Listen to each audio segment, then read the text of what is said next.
أهلا وسهلا بكم في قناة كل يوم سر، معكم أختكم توتة.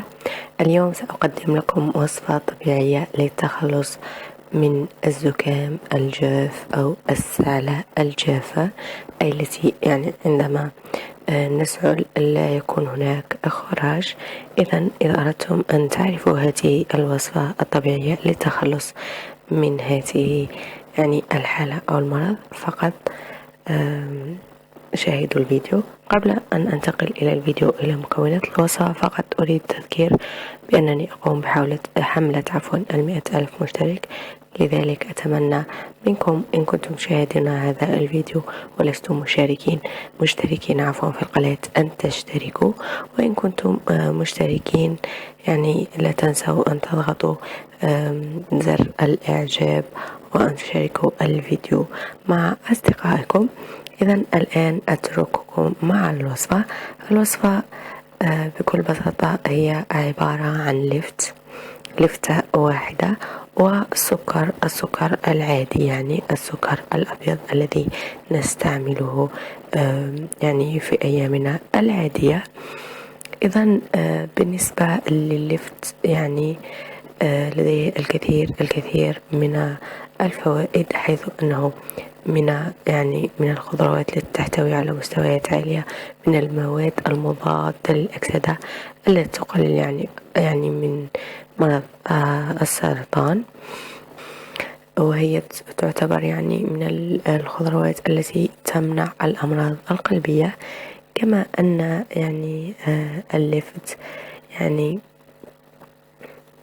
غني جدا بالفيتامينات، بحيث أن 1 كوب من اللفت المهروس يحتوي على حوالي 27 ملغرام من فيتامين سي، وهو مضاد للأكسدة. كما أنه كما نعرف عن فيتامين سي أنه مضاد للسعال والزكام ونزلات البرد. فقط للتذكير أن الشخص البالغ يجب أن يستهلك يوميا حوالي من 75 إلى 90 جرام من فيتامين سي. لذلك فهذا اللفت غني جدا بالمواد. إذا لكي لا أطيل عليكم الفيديو، وأيضا قبل أن أكمل الفيديو فقط أريد أن أقول لكم أن هذه الوصفة قد جربتها بنفسي، كما أنها قد تناولها طفل يبلغ حوالي العامين. أنا لا أعلم ماذا يمكن أن يأكل الأطفال أو ماذا يمكن أن لا يأكلوا، لذلك إن كان أنتم الأمهات أدرى بما يأكل أولادهم. إن كان لا بأس بأن يأكل اللفت، إذا الوصفة تصلح له. إن كان لا يمكن أن يأكل اللفت، فلا أظن أن الوصفة تصلح له. إذا الوصفة هي عبارة طبعا عن لفتة. نقوم أولا بفتح الجزء العلوي من اللفت. بعد أن نفتحه سنحاول أن نفرغه، سنستعين بملعقة صغيرة ونحاول أن نفرغ اللفتة من داخل.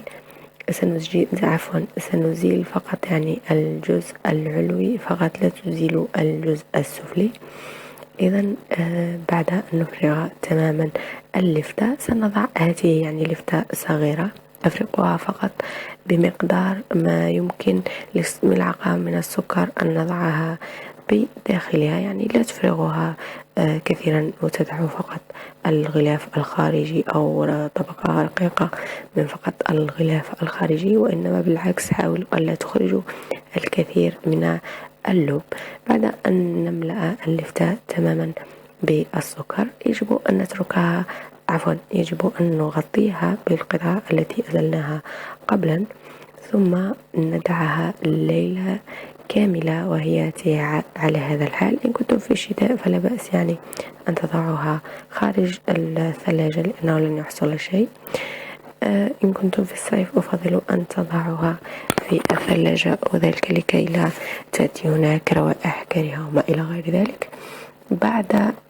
بعد مرور 24 ساعة على وجود السكر داخل اللفتة سنفتح اللفتة، سنجد أنه عسير أو يعني يكون أعسل اللفت، هكذا يكون.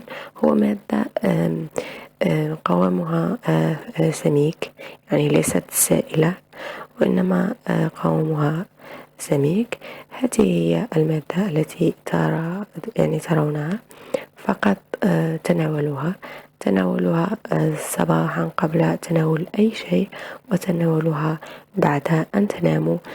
وأتمنى يعني أن تجربوها لأنها مفيدة جدا. إن جربتموها شاركوني تجاربكم في تعليق. إن كنتم تريدون أن تشاهدوا وصفات يعني طبية طبيعية فقط اتركوا ذلك في تعليق. وإن كنتم أيضا لديكم وصفات أخرى لمحاربة الزكام أو يعني السعال الذي ليس به خراج فقط أيضا اتركوا ذلك في تعليق وشاركوني بآرائكم. إذا هذا كل شيء بالنسبة لفيديو اليوم. ألتقي بكم في يوم آخر إن شاء الله ومع فيديو آخر. إلى اللقاء.